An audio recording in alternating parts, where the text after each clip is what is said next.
Stanley. I've been in the pharmacy industry for coming on 19 years. I started when I was 16. Pretty much from there, it just escalated. I stayed with CVS for 15 years.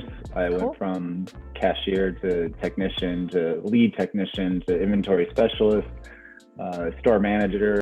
So in my last role, I switched to independent pharmacy. And when you work at the big chain, the pharmacist and the company, they don't show you how much you're getting paid for all the drugs that you're dispensing. So I took this is where my finance degree came in, and we see how much we get reimbursed on every single claim that we submit to the insurance, and we aren't guaranteed to make money. Our contract says that we have to dispense the drug if we have it, and you and I could both need, let's say, a Z-Pack, since everybody knows what Z-Packs are usually, and the cost of the Z-Pack is roughly $2 or $3 per Z-Pack, hypothetically, and your insurance might pay the pharmacy $6 and my insurance might pay 50 cents.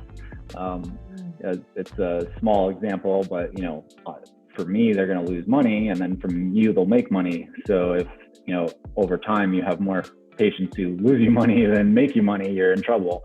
And that's a very inexpensive drug.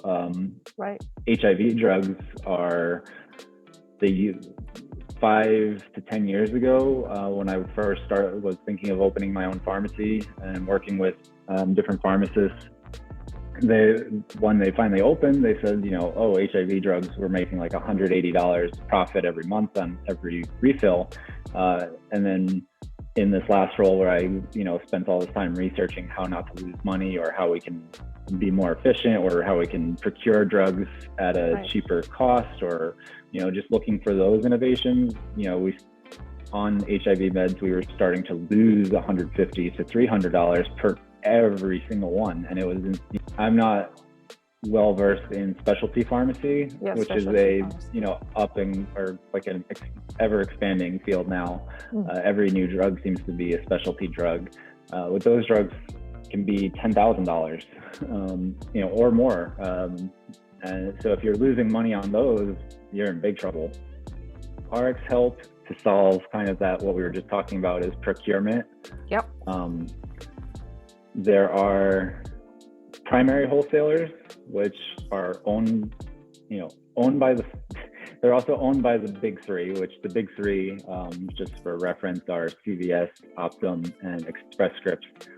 They all own their own insurance, health insurance company at this point, and they also own their own pharmacy benefit manager, and several entities, included in that. But the pharmacy benefit managers get to decide how much the stores get reimbursed. And they also own the wholesaler that sells you the drugs. So they tell you how much they're going to pay you, and then they tell you how much they're going to sell you the drug for. And, there's 26,000 independent pharmacies across the U.S. And that's a lot of competition that they can impact by, selling the drug to them for more than they'll reimburse them. So Rx.Help is going to be essentially an Amazon for pharmaceutical drugs. And if you go to non-owned wholesalers or non-PBM owned wholesalers, the prices can vary greatly, and the price can also vary greatly by the manufacturer.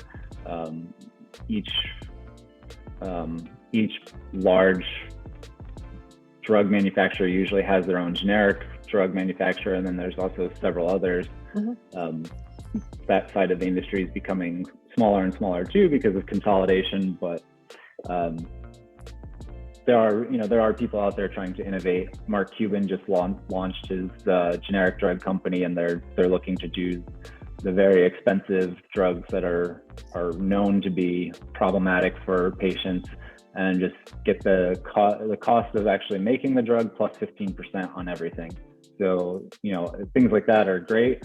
So I'm hoping that, at some point when this is up and running, I'll be for people through them. But there's also a lot of other wholesalers that, they can lower the prices for you, and you can negotiate. It really helps to to make those connections and those relationships. Anytime we were losing money on a claim, I would pull out my phone or jump, whatever chat platform and reach out to probably 10 or 15 wholesalers all at once and say, hey, I need this. Who has it? I'm getting reimbursed this. Tell me your best price. We have to sit there and find a drug that doesn't lose us money or doesn't lose us too much money, because we eat losses all the time.